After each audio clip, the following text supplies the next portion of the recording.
All right, well, it's time to tune in to our TV roundup. Yeehaw. Let's talk about The Finder. It's a new show from Fox. Well, The Finder actually began as what's known as a backdoor pilot. There was an episode of Bones that aired last spring that introduced these characters that are now part of their own show.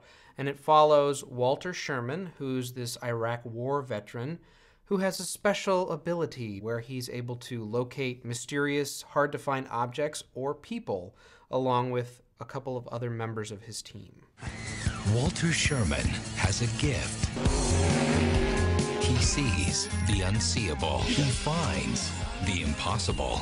Because solving mysteries is all in the details. It's also important to note that he suffered brain damage while he was in Iraq, and that triggered this new capability that he has to find things. Speculatively. Right. He was a military police officer before, and quite a successful one. So he had some detective ability. But since his injury, he's now able to put things together, see little minute details, and make assumptions that seem almost supernatural. Right. And they don't know if it's because of some kind of organic physical trauma, if it's psychological trauma, or is it supernatural, or what it is. Some of his friends, who are the supporting cast of the show, they take different sides of the coin. It's getting worse. He's not getting worse. He quit going to his VA shrink. Walter doesn't need a shrink. Yes, he does. Walter has brain damage. Now, I really liked the backdoor pilot much better than I liked this premiere episode of The Finder. And that's because in the backdoor pilot, Walter's really on the edge. He's a little bit crazy, and that's what makes him interesting. You really feel like he's been to Iraq, and maybe he really has brain damage. And in this episode, all of that quirkiness, all of that edginess are taken out of the show.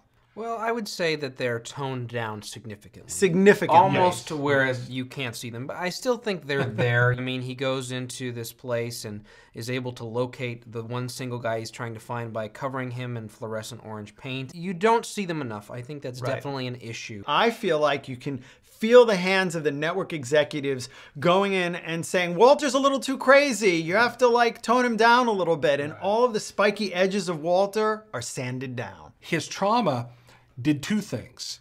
It made him an excellent finder, but it also made him extremely paranoid, in which case he sees threats where there clearly aren't any. Right, all that paranoia is gone. Right, that's all gone. Because you want your characters to have a weakness, to have some kind of vulnerability. It makes them far more charming, far more interesting.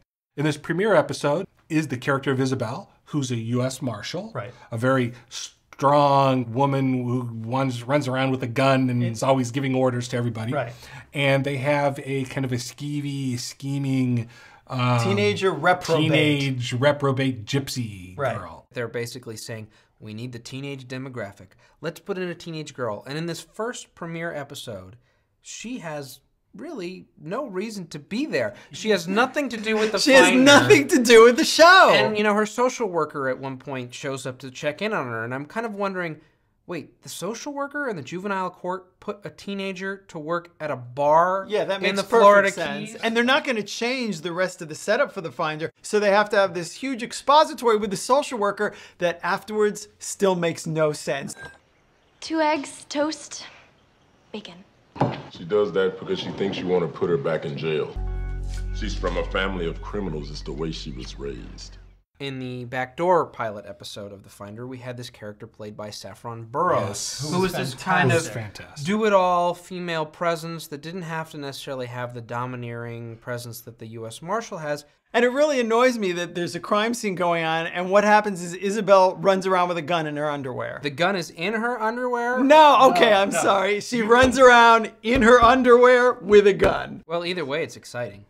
U.S. Marshal, drop your weapon. But let's talk about some of the positives of the show. It would certainly be the acting of Geoff Stults as the lead character, Walter, and of course Michael Clarke Duncan as his best friend, Leo, and lawyer. And they have really wonderful chemistry together. I really enjoy it when Walter and Leo are on the screen doing their thing.